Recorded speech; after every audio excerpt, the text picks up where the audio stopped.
তিনটে মশলা বলতে পারেন বা উপকরণ বলতে পারেন, যে তিনটে উপকরণকে আলাদা আলাদা করে গুঁড়ো করে নিতে হবে।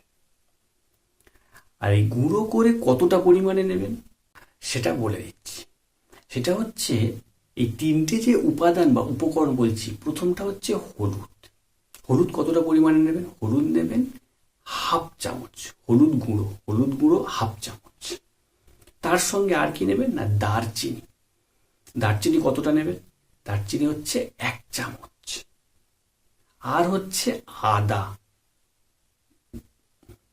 আদা গুঁড়ো করা হাফ চামচ। তাহলে কি কি বললাম?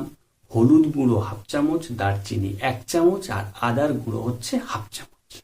আর এই তিনটের মিশ্রণটা কি করবেন না, রাতে খাওয়া দাওয়ার পরে শুয়ে পড়ার আধা ঘন্টা আগে হাফ কাপ উষ্ণ গরম দুধের সঙ্গে এই তিনটেকে ভালো করে ব্লেন্ড করে নিন, মিশিয়ে নিয়ে খেয়ে শুয়ে পড়ুন। 7 থেকে 10 দিন যদি আপনারা এই উপায়টা অবলম্বন করতে পারেন, দেখবেন সায়াটিকা নার্ভের প্রবলেম আপনার থাকবে না। তবে হ্যাঁ, এই উপায়টা কারা করতে পারবেন না? যাদের দুধে অ্যালার্জি আছে, দুধ সহ্য হয় না, তারা করতে পারবেন না। আর যদি করতে চান, দুধের পরিবর্তে গরম জল ব্যবহার করতে পারেন। আর হচ্ছে যাদের আলসার আছে পেটে, তারা কিন্তু এই উপায়টা অবলম্বন করতে পারবে না। নেক্সট যে উপায়টা কথা বলবো, সেটা একদম ইজি। উপায়টা হচ্ছে, আপনি দুপুরে এবং রাতে খাওয়া দাওয়ার পরে রেস্ট নেন। তো সেই রেস্টের টাইমে একটা পাত্রে করে হালকা উষ্ণ গরম জল নিন। আর সেই গরম জলের মধ্যে পরিমাণ মতো রক সল্ট সার্চ করবেন, চলে আসবে। প্রয়োজনে আমার ভিডিওর অ্যাড প্রোডাক্ট অপশানে দিয়ে রাখবো, সেখান থেকেও কিনতে পারবেন। রক সল্ট পরিমাণ মতো দিয়ে মোটামুটি 10 থেকে 15 মিনিট ওই গরম জল, লবণ দেওয়া গরম জলের মধ্যে দুটো পা ডুবিয়ে রাখুন। তারপরে আস্তে আস্তে পাটা তুলে হালকা মুছে রেস্ট নিন। দেখবেন আপনাদের এই যে সায়াটিকা নার্ভের প্রবলেম কত দ্রুত কমে যাবে। আর এতে যে নার্ভের সিগন্যাল কমে যাওয়া, অসাড়তা ভাব, এটা কিন্তু একেবারে রিলিভ করে দেবে। নার্ভের যে সিগন্যাল নেওয়ার যে প্রবলেম, সেই প্রবলেমটা কিন্তু দূর হয়ে যাবে। নেক্সট হচ্ছে যে উপায়টা কথা বলবো, সেটা হচ্ছে যাদের এই সায়াটিকা নার্ভের প্রবলেমের জন্য প্রচুর পরিমাণে জ্বালা করে, এই জ্বালাটা কমানোর একটা কিন্তু গুরুত্বপূর্ণ উপায় এবার বলবো। সেটা হচ্ছে গরম জলের সঙ্গে আদা আর হলুদ দুটোকে একসঙ্গে দিয়ে খেতে হবে। এখন কতটা পরিমাণের দেবেন না, আদা এখানে গুঁড়ো করতে হবে না, এখানে গুঁড়ো না দিলেও হবে। এখানে কি করবেন না, আদা থেতো করে তার রসটা হাফ চামচ নেবেন। আর হলুদেও সেম একই রকমভাবে থেতো করে হাফ চামচ রস নেবেন। দুটোই হাফ চামচ করে নিয়ে ওই উষ্ণ গরম জলে দিয়ে খাবেন। কখন খাবেন না, সকালবেলা খালি পেটে খাবেন। আপনাদের সায়াটিকা নার্ভের প্রবলেমের কারণে এই যে জ্বালা ভাব, এই জ্বালা ভাবটা কিন্তু কেটে যাবে, জ্বালা ভাবটা থাকবে না। এর পাশাপাশি অনেকের এই সায়াটিকা নার্ভের প্রবলেমের কারণে পায়ের যে পাটাতে নার্ভের প্রবলেম হয়, সেই পাটা হালকা ফুলে ফুলে থাকে, সেই ফোলা ভাবটাও কিন্তু কমিয়ে দেবে। তবে হ্যাঁ, আলসার থাকলে আদার পরিমাণটা আমি হাফ চামচ বলেছি, তখন সেক্ষেত্রে কিন্তু আরও কম নেবে, আরও কম সামান্য পরিমাণে নেবে। আর নেক্সট যে উপায়টা বলবো, সেটা খাওয়ার উপায়। এটা হচ্ছে যখন আপনারা ব্রেকফাস্ট করেন, অর্থাৎ সকাল 9টা থেকে 9:30টার মধ্যে যখন ব্রেকফাস্ট করেন, ব্রেকফাস্টে নানান ধরনের জিনিস, অনেকে অনেক ধরনের খাবার খায়। তবে যাদের এই সায়াটিকার প্রবলেম, তারা ব্রেকফাস্টে দুটো জিনিস খান, হয় ওটস, না হলে লাল চালের ভাত। লাল চালের ভাত মানে কি জানেন তো? সেটা হচ্ছে ঢেঁকি ছাঁটা চাল। এই ঢেঁকি ছাঁটা চালের ভাত না হলে ওটস, যে কোনো একটাকে বেছে নিন, নিয়ে হাফ চামচ মতো বা যে যতটা পরিমাণে খাবেন সকালে ব্রেকফাস্টে, সেই পরিমাণ মতো নিয়ে তাতে দেশি খাঁটি ঘি যুক্ত করে নিন। যতটা পারবেন কোয়ালিটিপূর্ণ ঘি নেওয়ার চেষ্টা করবেন, সেটাকেই খান। এ কি করে জানেন তো? এইভাবে খেলে অনেকের কি হয়, নার্ভ শুকিয়ে যায় বা নার্ভ ড্যামেজের পথে যায়, সায়াটিকা নার্ভ। যাদের এই নার্ভ শুকিয়ে যায়, এই শুকিয়ে যাওয়া নার্ভকে কিন্তু আবার পুনরায় সক্রিয় করে তুলতে খুব ভালোভাবে কাজ করে এই প্রক্রিয়াটা। এর পাশাপাশি নার্ভকে কিন্তু লুব্রিকেট করে এই প্রক্রিয়াটি। তো এটা আপনারা করতে পারেন। এটা করলে কিন্তু খুব দ্রুত রেজাল্ট পাবেন। শুকিয়ে যাওয়া নার্ভকে কিন্তু আবার রিমুভ বা পুনরায় ফিরিয়ে আনতে খুব ভালোভাবে কাজ করবে। তো এই ক্রিয়েটিনিন বেড়ে গেলে যে সমস্ত উপায়গুলো অবলম্বন করবেন তার মধ্যে সব থেকে সহজ এবং স্বল্প খরচের উপায় যেটা 100% কাজ করবে সেটা হচ্ছে কি জানেন, সেটা হচ্ছে চাল ধোয়া জল। এই প্রসঙ্গে একটা কথা বলে রাখি, আপনারা একটা মনে প্রশ্ন আসতে পারে যে চাল ধোয়া জল মানে তো চালের জলে বিভিন্ন চালের সঙ্গে বিভিন্ন পাউডার মেশানো থাকে, তাই সেই পাউডার মেশানো জল কি খেলে কমবে? না, একদম না, ওটা খেলে শরীরে আরো ক্ষতি করবে। তাহলে কি করবে না, আতপ চালকে প্রথমে একবার ভালো করে ধুয়ে নিন, একবার বা দুবার ধুয়ে নেওয়ার পরে ওই চালটা এক মুঠো পরিমাণের চাল নেবেন, নিয়ে ওই চালটাকে 1 গ্লাস জলে সারা রাত ভিজিয়ে রাখবেন। সারা রাত ভিজিয়ে রাখার পরে সকালবেলা ছেঁকে নিয়ে ওই চাল ধোয়া জলটা খেয়ে নিন। দেখবেন আপনার শরীরে ক্রিয়েটিনিনের মাত্রা কমে যাওয়ার খুব দ্রুত আপনাদেরকে রেজাল্ট পাইয়ে দেবে। কিন্তু আর প্রশ্ন হচ্ছে এই চাল ধোয়া জল কিভাবে শরীরের ক্রিয়েটিনিনটাকে কমায়। এই চাল ধোয়া জল কিভাবে না, আমাদের শরীরে গিয়ে ফসফরাস বাইন্ডিং এর মতন কাজ করে। আর এই ফসফরাস বাইন্ডিং এর মতন কাজ করানো মানে এই ক্রিয়েটিনিনের পরিমাণটাকে কমাবে। আর শুধু ক্রিয়েটিনিন নয়, ক্রিয়েটিনিনের পাশাপাশি আপনার যদি ইউরিয়ার পরিমাণ যদি হাই থাকে, সেক্ষেত্রে অনেকে বিভিন্ন রকম টেস্ট রিপোর্ট করে দেখেছেন যে তার ইউরিয়ার পরিমাণও হাই আছে। সেই ইউরিয়াটাকেও কিন্তু কমাতে খুব ভালোভাবে কাজ করে এই চাল ধোয়া জল। নেক্সট যেটার কথা বলবো সেটা হচ্ছে বার্লি ওয়াটার।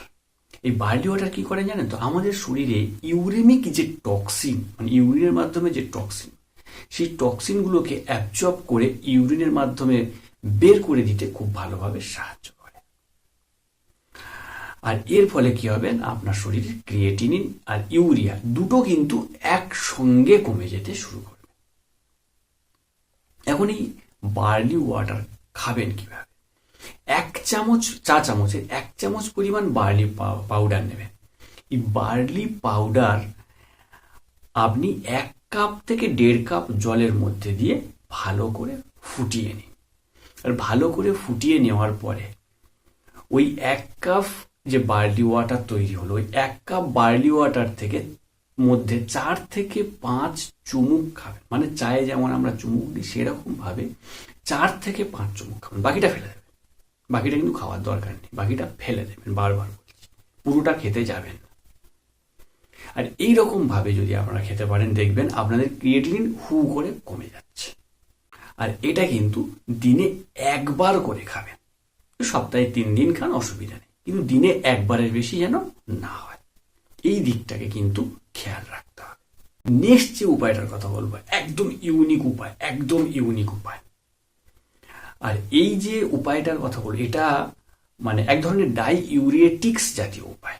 ডাইউরেটিক্স কি সেটা কম বেশি সবাই জানে। ডাইউরেটিক্স জাতীয় বিভিন্ন মেডিসিন দেওয়া হয় যাদের কিডনির প্রবলেম হয়, যাতে করে ইউরিনটা ঠিকঠাকভাবে পাস হতে পারে, সেই রকমভাবে মেডিসিন দেওয়া হয়। কিন্তু তো সেক্ষেত্রে আপনি যদি প্রাকৃতিক ডাইউরেটিক্স হাতের কাছে পান, সেটাকে কেন ব্যবহার করবেন না? আর সেটা কি জানেন, সেটা হচ্ছে শশার খোসা। শশা কিন্তু নয়, শশার খোসা, যে সবুজ খোসাটাই খোসা।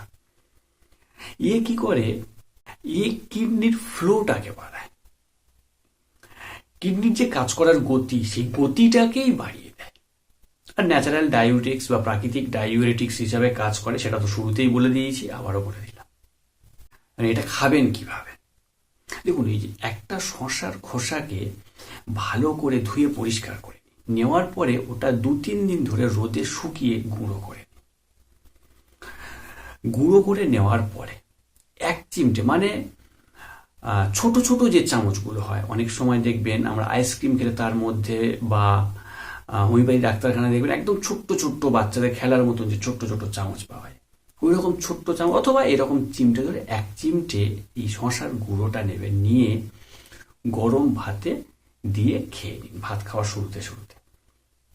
এভাবে কিন্তু সপ্তাহে 2 দিন খাবেন, আর দিনে 1 বার, সকালে বা দুপুরে বা রাত্রে 2 বার কিন্তু নয়, শুধুমাত্র দুপুরবেলা। এইভাবে যদি খেতে পারেন তাহলে দেখবেন আপনাদের ক্রিয়েটিনিন কত দ্রুত কমে যাচ্ছে। নেক্সট হচ্ছে তামার পাত্রে জল খাওয়া। তামার পাত্রে সবসময়ের জন্য জল রেখে খাওয়ার চেষ্টা করবেন। না, আমাদের শরীরের টক্সিনকে কিন্তু দ্রুত বাইরে বের করে দিতে এই তামার পাত্রে রাখা যদি জল খেতে পারেন খুব ভালো কাজ করবে। এর পাশাপাশি শরীরের যে ইনফ্লামেশন হওয়ার একটা প্রবণতা থাকে, ইনফ্লামেশন হওয়ার প্রবণতাটাকেও কিন্তু খুব দ্রুত কমিয়ে দেবে। এই কাজটা কিন্তু তামার পাত্রে জল রেখে খেলে আমাদের শরীরে হবে। তাই আপনারা তামার পাত্রে জল রেখে খাওয়ার চেষ্টা করুন। এর পাশাপাশি ক্রিয়েটিনিন কমিয়ে দেওয়ার কিন্তু একটা মোটামুটি ক্ষমতা রাখে। এটা তো সবাই করতে পারে, এটা তামার পাত্র কিনে নেবেন, সেখানে জল রেখে খাবে। নেক্সট হচ্ছে লবণ খাবেন। কাঁচা লবণ খাওয়ার অভ্যেস বা ভাত খেতে বসলে একটু লবণ ছড়িয়ে দিয়ে খাওয়ার যাদের অভ্যেস, তাদের এই খাওয়াটাকে বন্ধ করতে হবে যদি আপনার ক্রিয়েটিনিন হাই থাকে। ক্রিয়েটিনিন হাই হলে এই লবণ খাওয়াটা একদম কমাতে হবে। আর আরেকটা ইউনিক উপায় আছে যেটা ক্রিয়েটিনিন কমানোর ক্ষেত্রে কিন্তু খুব ভালো কাজ করবে, সেটা হচ্ছে আপেল। বিশেষ করে যদি গ্রিন আপেল হয় তাহলে খুব ভালো। কি হবে না, একটা আপেলের অর্ধেক করে নেবেন, নিয়ে ওই অর্ধেকটার খোসা ভালো করে ছাড়াবে, ছাড়িয়ে খোসাটা ভালো করে পরিষ্কার করে ধুয়ে নেবে। ধুয়ে নেওয়ার পরে ওইটাই মোটামুটি পরিমাণ মতন জল দিয়ে ভালো করে সেদ্ধ করে নেওয়ার পরে ওই জলটা হাফ কাপ পরিমাণে নিয়ে দিনে একবার করে খাবেন। এটা সপ্তাহে 2 দিন অথবা 3 দিন খেতে পারেন। এক্ষেত্রে কিন্তু ক্রিয়েটিনিন খুব দ্রুত কমে যাবে। এবার চলে আসি ইউরিয়ার কথায়। ক্রিয়েটিনের পাশাপাশি যদি ইউরিয়া বেড়ে থাকে তাহলে কি উপায় অবলম্বন করবেন? তবে আরো একটা কথা বলে রাখি, ইউরিয়া কমানোর বা ইউরিয়ার লেভেলটা কমানোর এই যে উপায়গুলোর কথা বলে, এই উপায়গুলো শুধুমাত্র তারাই অবলম্বন করতে পারবেন যাদের মোটামুটি নর্মাল প্রস্রাব হচ্ছে, শরীরে পটাশিয়ামের মাত্রা খুব বেশি বেড়ে নেই, আর ডায়ালিসিস চলছে না। এই ধরনের মানুষ বা এই ধরনের রোগীরা কিন্তু এই ইউরিয়া কমানোর উপায়টা অবলম্বন করতে পারবে। আদারওয়াইজ কিন্তু অন্য সমস্ত মানুষ অবলম্বন করতে পারবে না। বিশেষ করে যাদের ডায়ালিসিস চলছে, যাদের পটাশিয়ামের পরিমাণ প্রচুর হাই, যাদের প্রস্রাব একদম হচ্ছেই না, তারা কিন্তু অবলম্বন করতে পারবে না। তো ইউরিয়ার পরিমাণ কমানোর ক্ষেত্রে প্রথম যে উপায়টার কথা বলবো সেটা হচ্ছে নিষ্পাতি। নিষ্পাতি এমন একটা ফল, কিডনিকে সুস্থ রাখতে আর ইউরিয়ার পরিমাণ কিন্তু নর্মালে আনতে খুব ভালোভাবে কাজ করে। সারাদিনে একটা নিষ্পাতির হাফ টুকরো নিয়ে খান, তাহলে দেখবেন ইউরিয়ার পরিমাণটা কমছে। এটা কিন্তু সপ্তাহে সব দিন খেতে যাবেন না, 3 থেকে 4 দিন খাবেন। এর পাশাপাশি অনেকের কি হয়, কনস্টিপেশন প্রবলেম থাকে। তো ইউরিয়া হাই প্লাস কনস্টিপেশন যদি প্রবলেম থাকে, শুধুমাত্র নিষ্পাতি যদি এইভাবে খেতে পারেন তাহলে কিন্তু আপনার পুরোটাই ক্লিয়ার করে দেবে। নেক্সট যেটার কথা বলবো সেটা আগেও বলেছি, আবার ওই জন্য বেশি কিছু বলবো না, শুধু রিপিট করিয়ে দিচ্ছি, সেটা হচ্ছে আপেল খোসাটাকে যেভাবে খাওয়ার কথা বলে দিয়েছি সেভাবে খেলে ক্রিয়েটিনের পাশাপাশি ইউরিয়াটাকেও কিন্তু কমাতে ভালোভাবে সাহায্য করে। আপেল সিদ্ধ আর হচ্ছে ভাতের মাড়। আপেল সিদ্ধ আর ভাতের মাড় বা হাফ কাপ মতো নিয়ে একটা আপেলের হাফ সিদ্ধ করে নিয়ে দুটোকে যদি একসঙ্গে খেতে পারেন তাহলে ইউরিক অ্যাসিড খুব দ্রুত কমে যাবে। মেডিসিনে হয়তো অত দ্রুত কমাতে পারবে না, এইরকম কুইক আপনার ইউরিয়ার লেভেলটা কিন্তু একেবারে কমে যাবে, পাশাপাশি ইউরিক অ্যাসিডও কমিয়ে দেবে। তো ওকে বন্ধুরা, আজকের মতো কিন্তু ভিডিওটা এই পর্যন্ত। যদি ভিডিওটা ভালো লেগে থাকে তাহলে অবশ্যই শেয়ার করবেন, কারণ ক্রিয়েটিনে প্রচুর মানুষ ভুগছে, ইউরিয়া প্রচুর মানুষের বেড়ে আছে। তাদের প্রত্যেকের কাছে পাঠিয়ে দিন যাতে দেখে হেল্পফুলভাবে নিজের শরীরকে সুস্থ এবং সতেজ রাখতে পারে। সবাই ভালো থাকবেন, সুস্থ থাকবেন।